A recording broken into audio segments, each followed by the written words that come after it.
ഭാര്യ പോലീസ്, ഭർത്താവ് autorickshaw driver. ഇരുവരുടെയും പ്രണയവിവാഹമായിരുന്നു.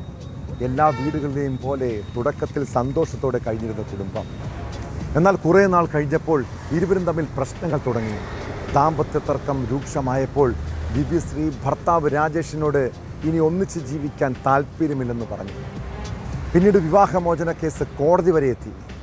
കണ്ണൂർ കരിവെള്ളൂരിൽ പോലീസ് ഉദ്യോഗസ്ഥയെ വെട്ടിക്കൊലപ്പെടുത്തിയ കേസിന് പിന്നിലെ കഥ ഇതാണ്. 2024 നവംബർ 21 വീട്ടിൽ അതിക്രമിച്ച് കയറി രാജേഷ് ഭാര്യ ദിവ്യശ്രീയെ വെട്ടിക്കൊലപ്പെടുത്തിയത്. ഭാര്യ പിതാവിനും ആക്രമണത്തിൽ ഗുരുതരമായി പരിക്കേറ്റിരുന്നു. കേസിൽ 1.5 വർഷങ്ങൾക്ക് ശേഷം ഭർത്താവ് കുറ്റക്കാരനെന്ന് കോടതി കണ്ടെത്തിയിരിക്കുന്നു. പ്രതി രാജേഷിനുള്ള ശിക്ഷ കണ്ണൂർ പ്രിൻസിപ്പൽ സെഷൻസ് കോടതി വെള്ളിയാഴ്ച വിധിക്കും.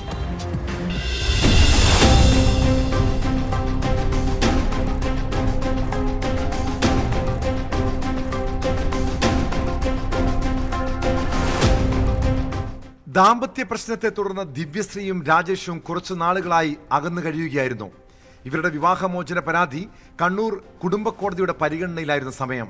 വിവാഹമോചന കേസിൽ സംഭവ ദിവസം രാവിലെ ദിവ്യശ്രീ കോടതിയിൽ ഹാജരായി ബന്ധം തുടരാൻ താല്പര്യമില്ലെന്ന് പറഞ്ഞു. ഇതാണ് കൊലപാതകത്തിന് കാരണമായതെന്നാണ് പോലീസ് കണ്ടെത്തൽ. ഓട്ടോ ഡ്രൈവറായിരുന്ന രാജേഷുമായുള്ള ദാമ്പത്യ പ്രശ്നത്തെ തുടർന്ന് കുഞ്ഞുമായി സ്വന്തം വീട്ടിലായിരുന്നു ദിവ്യശ്രീ താമസിച്ചിരുന്നത്. സംഭവ ദിവസം കയ്യിൽ ആയുധവുമായി എത്തിയ രാജേഷ് വീട്ടിൽ അതിക്രമിച്ച് കയറി ദിവ്യശ്രീയുടെ കഴുത്തിലും മുഖത്തും വെട്ടുകയായിരുന്നു.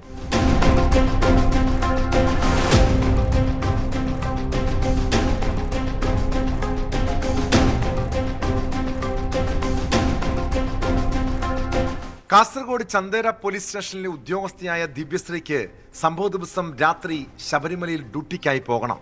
അതിനുള്ള ഒരുക്കങ്ങൾ നടക്കുമ്പോഴാണ് വീടിന്റെ വരാന്തിയിൽ വെച്ച് പെട്രോൾ ഒഴിച്ച ശേഷം ദിവ്യശ്രീയെ രാജേഷ് പലതവണ വെട്ടിയത്. രക്ഷപ്പെടാൻ ശ്രമിച്ച ദിവ്യശ്രീയെ ഗേറ്റിന് സമീപം വരെയും പിന്തുടർന്ന് വെട്ടി. തടയാൻ ശ്രമിച്ചപ്പോൾ ദിവ്യശ്രീയുടെ അച്ഛൻ വാസുവിനെയും വെട്ടി പരിക്കേൽപ്പിച്ചു. ബൈക്കിലെത്തിയ പ്രതി അക്രമത്തിന് ശേഷം ബൈക്ക് ഉപേക്ഷിച്ച് രക്ഷപ്പെട്ടു. ATM നിന്ന് പണം പിൻവലിച്ച പ്രതി വളപട്ടണത്തെ ബാറിലെത്തി മദ്യപിക്കുന്ന വിവരം അറിഞ്ഞെത്തിയാണ് പോലീസ് ഇയാളെ കസ്റ്റഡിയിലെടുത്തത്. ദിവ്യശ്രീയെ ആശുപത്രിയിൽ എത്തിച്ചെങ്കിലും ജീവൻ രക്ഷിക്കാനായില്ല.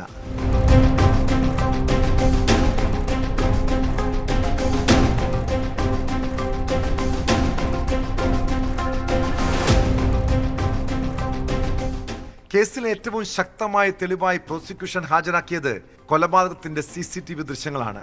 പ്രതി ആയുധം വാങ്ങുന്നതും കൃത്യം നടത്തുന്നതും ഉൾപ്പെടെയുള്ള ദൃശ്യങ്ങൾ കോടതിയിൽ പ്രദർശിപ്പിച്ചു.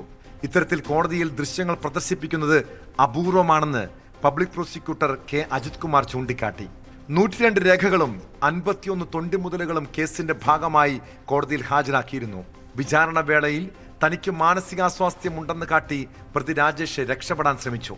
എന്നാൽ കോടതി ഉത്തരവിനെ തുടർന്ന് കോഴിക്കോട് ആശുപത്രിയിൽ നടത്തിയ പരിശോധനയിൽ ഇയാൾക്ക് മനോരോഗമില്ലെന്ന് സ്ഥിരീകരിച്ചു. സാക്ഷിമൊഴികളും ശാസ്ത്രീയ തെളിവുകളുമാണ് കേസിൽ നിർണായകമായത്.